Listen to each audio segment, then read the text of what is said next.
deb o'ylaysiz? Bilim. Sog'lik. To'ppa-to'g'ri. Bu sog'lik, chunki mavzumiz ham sog' hamda sog'lom aql deb nomlangan. Kuniga necha marta tish yuvish kerak? 2 marta. To'ppa-to'g'ri. Ertalab va kechqurun albatta tishlarimizni parvarish qilishimiz kerak.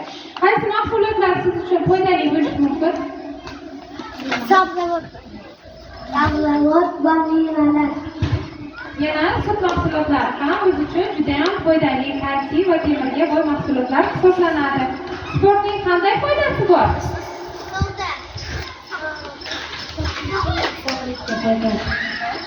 Tanani chiniqtirib, sog'lomlashtirishga juda ham katta foydasi bor.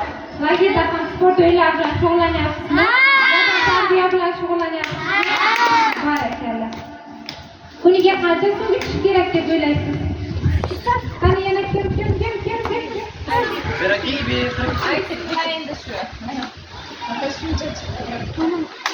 2 litr.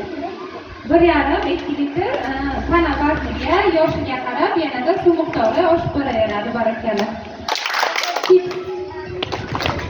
Sabzi. Futbol o'ynash. Telefonni besatingiz. Suv ichish. Odam tarbiya bilan shug'ullanish. Barakalloh. Bolalar foydali va zararli holatlarni, mahsulotlarni bilib oldingiz.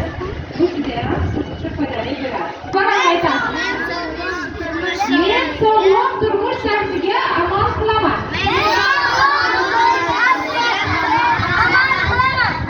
Sport bilan shug'ullanaman. Tozalikka doimo rioya qilaman. Sog'lom ovqatlanaman. Sog'ligimni asrayman. Barakalloh. Har doim mana shu qasamyodlarga amal qilgan holda kun kechirishlaringizni mana shu ham